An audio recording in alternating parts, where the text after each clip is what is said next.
ये 4 पहियों की आपकी गाड़ी है। ये बहुत हॉरिबल गाड़ी मैंने बनाई है वैसे, पर चलो कोई बात नहीं, मेरी ड्राइंग उतनी अच्छी नहीं है। ये आपकी गाड़ी है। अब ये जो गाड़ी है, आपने 2 कंपनियों से इंश्योरेंस ले रखा है इसका, दोनों से 5-5 लाख का। ठीक है, आप बिल्कुल ले सकते हो, एक से ज्यादा कंपनियों से आप ले सकते हो। तो टोटल आपने 10 लाख का इंश्योरेंस कराया है, लेकिन आपने एक कंपनी से नहीं कराया, आपने 2 कंपनियों से कराया है। ये है कंपनी ए और ये है कंपनी बी। अब आपकी गाड़ी जो है एक्सीडेंट हो गया उसका, और 2 लाख रुपए का जो है वो नुकसान हो गया। आपने वो गाड़ी जो है मरम्मत के लिए दे दी, और जो कंपनी है उसने उसको बिल्कुल नया जैसा बना दिया और आपको बिल बना के दे दिया 2 लाख का। अब आप ये 2 लाख रुपए किससे लोगे? क्या आप कंपनी ए से लोगे या आप कंपनी बी से लोगे? सवाल ये है, या आपके ऊपर है, आपकी मर्जी है। नहीं, ऐसा नहीं है, आप दोनों से 1-1 लाख रुपए लोगे। इसको कहते हैं principle of contribution. Principle of contribution ये कहता है, अगर कोई पॉलिसी होल्डर है, इंश्योर्ड मतलब वो व्यक्ति जिसने इंश्योरेंस लिया हुआ है, अगर उसका कोई नुकसान है, उसे 2 या 2 से ज्यादा कंपनियां कवर कर रही हैं, तो वो इंडेमनिटी से ज्यादा तो रिकवर नहीं कर सकता। ये तो आपको पता ही है। अब यहां पे 2 लाख से ज्यादा तो वो नहीं ले सकता। अगर वो ये सोचे कि 2 लाख इससे ले लेता हूं, 2 लाख इससे ले लेता हूं, ऐसा नहीं होगा। समझ में आया? तो कैसे काम करेगा ये? तो याद रखिए, लीगली, ये लीगल है ये। ठीक है, ये जो प्रिंसिपल है लीगली अप्लाई होता है। तो दोनों से वो उसी रेशो में लेगा जिस रेशो में उसने बीमा कराया हुआ है। Is that clear? अब इसका क्या मतलब है? इसका मतलब ये है, लेट से अब उसने कंपनी ए से बीमा कराया हुआ है लेट से 5 लाख, और कंपनी बी से उसने बीमा कराया हुआ है 15 लाख का। मान लो महंगी गाड़ी है, उसको डर है कि भाई नुकसान हो गया तो क्या होगा, तो उसने 2 कंपनियों से गाड़ी का बीमा करा लिया, एक से 5 लाख तक का और एक से 15 लाख तक का, और वो उसी हिसाब से दोनों को प्रीमियम भर रहा है। अब मान लेते हैं उसकी जो गाड़ी है उसका एक्सीडेंट हो जाता है, और उसकी गाड़ी को नुकसान हुआ, मान लेते हैं 4 लाख रुपए का। ठीक है, अब वो 4 लाख किससे वसूलेगा? क्या वो कंपनी ए से लेगा कि कंपनी बी से लेगा? तो वो उसी रेशो में लेगा जिस रेशो में बीमा कराया हुआ है। क्या रेशो है यहां पे? 1:3 का रेशो है। तो 4 लाख में भी वो 1:3 के रेशो में ही लेगा। यानी 1 लाख रुपए की भरपाई अब एक कंपनी ए करेगी, और 3 लाख रुपए की भरपाई कंपनी बी करेगी। हो गया रेशो 1:3। Is that clear? उसी रेशो में करेगा। अच्छा, एक बात बताओ, मान लो वो छुपा ले, मान लो वो कंपनी बी है, ध्यान से सुनो, कंपनी बी है जो, उसके पास ना जाए, वो पूरा का पूरा पैसा कंपनी ए से ले ले। लेट से उसने कंपनी ए से 4 लाख रुपए ले लिए, 5 लाख तक का तो है, तो पूरा जो भरपाई है कंपनी ए से इंडेमनिटी पूरा ले लिया।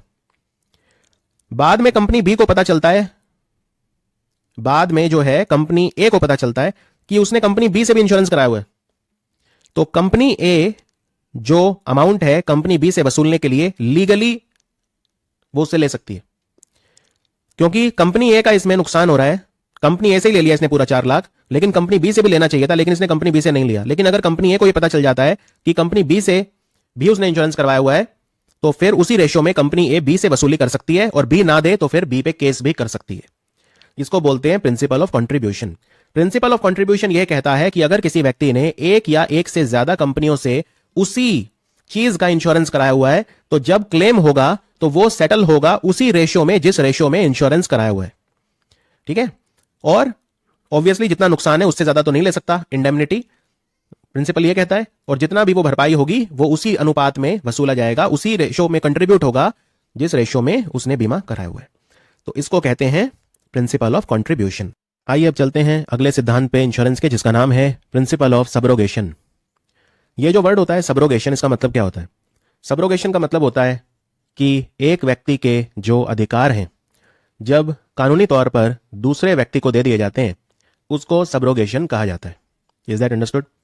इंश्योरेंस के कंटेक्स्ट में अगर मैं बात करूं, इंश्योरेंस के परिप्रेक्ष्य में अगर मैं बात करूं, तो इसका मतलब ये है, ये प्रिंसिपल ऑफ सबरोगेशन उस केसेस में अप्लाई होता है जहां पे जिस चीज का आपने इंश्योरेंस कराया है वो पूरी तरह से तबाह हो गई है, पूरी तरह से तबाह हो गई है। तो अगर वो पूरी तरह से ही तबाह हो गई है और उसका पूरा ही नुकसान आपको मिल गया है वापस, तो फिर वो चीज इंश्योरेंस कंपनी की हो जाएगी। एक बार इंश्योरेंस कंपनी ने आपको पूरा पे कर दिया, उसके बाद वो चीज का अधिकार, ओनरशिप इंश्योरेंस कंपनी की हो जाएगी।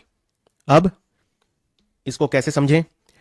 मान लेते हैं आपने एक गाड़ी खरीदी और गाड़ी का दाम है 10 लाख रुपए, ठीक है। अब आप बहुत तेज गाड़ी चलाने वाले आदमियों में से हैं और आप ये जानते हैं कि किसी ना किसी दिन तो एक्सीडेंट होगा, और गाड़ी महंगी है, 10 लाख रुपए की गाड़ी है।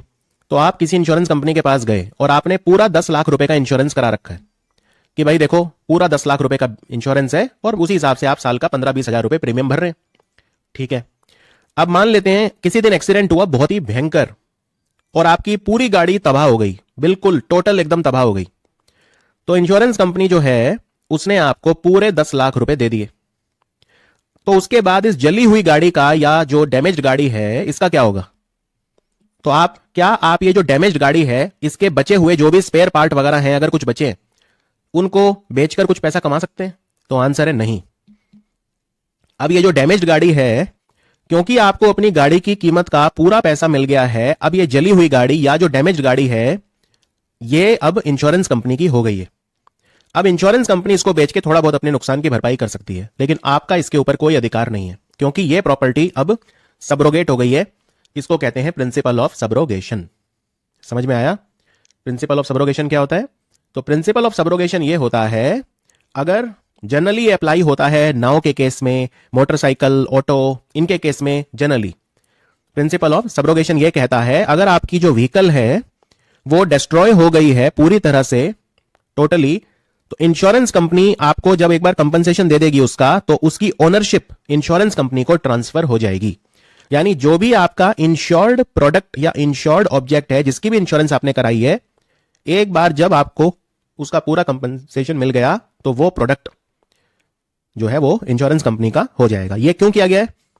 क्योंकि अगर ये नहीं होगा तो फिर आप प्रॉफिट कमा लोगे, और इंश्योरेंस का सिद्धांत ये कहता है, इंडेमनिटी का सिद्धांत, कि आप प्रॉफिट नहीं कमा सकते, जितना नुकसान उतनी भरपाई। अगला जो सिद्धांत है हमारा वो है principle of loss minimization. Loss मतलब हानि, मिनिमाइज मतलब कम से कम करने की कोशिश करो। मान लेते हैं आपकी गाड़ी आपने खरीदी और आपकी गाड़ी जो है वो 10 लाख रुपए की कीमत की आपने कोई गाड़ी खरीदी। उसके बाद आपने इस गाड़ी, और गाड़ी का पूरा इंश्योरेंस है, पूरा 10 लाख रुपए का इंश्योरेंस है, ठीक है। अब आपकी गाड़ी खड़ी है आपके घर में नीचे और आपकी गाड़ी में जो है आग लग जाती है, आपकी गाड़ी में आग लग जाती है। अब ये बताइए क्या आप उस आग को बुझाने की कोशिश करेंगे या नहीं करेंगे? क्योंकि आपका तो पूरा इंश्योरेंस है 10 लाख का, आपका कोई नुकसान तो हो नहीं रहा। कल को गाड़ी में आग लग गई मान लो, तो वो गाड़ी अगर आप बुझाएंगे नहीं या कोशिश नहीं करेंगे तो पूरी जल के तबाह हो जाएगी, ठीक है। तो क्या आपकी सोच ये होनी चाहिए कि जलने दो, मेरा क्या जा रहा है, मेरे को तो इंश्योरेंस कंपनी से मिल जाएगा, या आप लॉस मिनिमाइजेशन की कोशिश करेंगे? तो आंसर है आप लॉस मिनिमाइजेशन की कोशिश करेंगे। आप कोशिश करेंगे कि कम से कम नुकसान हो। अगर आपने नहीं किया और इंश्योरेंस कंपनी को पता चल गया तो वो इस सिद्धांत का वायलेशन हो जाएगा। और वैसे भी principle of utmost good faith क्या कहता है कि आप एकदम सच्चे रहेंगे, निष्ठावान रहेंगे, सत्यता रखेंगे, you should be truthful, right. तो ये प्रिंसिपल भी वायलेट हो जाएगा। तो आप कोशिश करेंगे, आप फायर ब्रिगेड को बुलाएंगे या खुद गाड़ी के ऊपर पानी डालने की कोशिश करेंगे, लोगों को इकट्ठा करेंगे, लोगों को बुलाएंगे, हेल्प लेने की कोशिश करेंगे। आप ये पूरी कोशिश करेंगे कि कम से कम नुकसान हो। आप ये नहीं सोचेंगे कि मेरा तो पूरी इंश्योरेंस हो रखी है तो मेरा क्या जा रहा है, जलने दो। नहीं, ये आपकी सोच नहीं होनी चाहिए, ठीक है। तो इसको बोलते हैं प्रिंसिपल ऑफ लॉस मिनिमाइजेशन। इसी तरह से मान लीजिए आपकी गाड़ी खड़ी है और आपने देखा, ऊपर से छत पे खड़े हैं आपने देखा कि कोई चोर है, वो आपकी गाड़ी में चोरी करने की कोशिश कर रहा है। तो क्या आप ये कहेंगे अरे ले जाने दो, मेरी तो इंश्योरेंस है? नहीं, आप पूरी कोशिश करेंगे, ठीक है। जब आपकी ऑडिट होगी ना, जब आप क्लेम के लिए जाएंगे इंश्योरेंस कंपनी के पास, तो वो आपसे पूछेगी ये सब सवाल। आप कहेंगे देखो गाड़ी जल गई, तो वो पूछेगी भाई आपने बुझाने की कोशिश नहीं की, आपने क्या कदम उठाए। तो ये सब सवाल पूछे जाते हैं, और अगर इनके सेटिस्फैक्टरी जवाब नहीं मिलते तो फिर इंश्योरेंस कंपनी हो सकता है क्लेम ना दे, या फिर क्लेम कम दे, या फिर जो है लीगल केस वगैरह में भी वो क्लेम जा सकता है। तो प्रिंसिपल ऑफ लॉस मिनिमाइजेशन जो होता है, आई होप आपको क्लियर हो गया होगा। चलिए अब हम आते हैं सबसे अंतिम जो हमारा सिद्धांत है, जिसे बोलते हैं प्रिंसिपल ऑफ कॉजा प्रॉक्सिमा। ये थोड़ा कठिन है समझना, लेकिन आई होप आप समझ जाएंगे।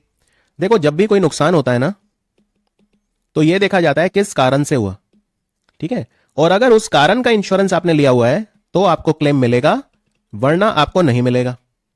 जैसे फॉर एग्जाम्पल, आपने एक जहाज है उसका इंश्योरेंस करवाया हुआ है। इंश्योरेंस क्या है कि अगर आपका जहाज डूब गया समुद्र में, अगर आपका जहाज डूब गया समुद्र में तो फिर आपको इंश्योरेंस मिलेगा। अब क्या हुआ, आपका जहाज जा रहा था और उसमें लग गई आग, पूरा जहाज जो है वो जल के तबाह हो गया, तो क्या आपको इंश्योरेंस मिलेगा?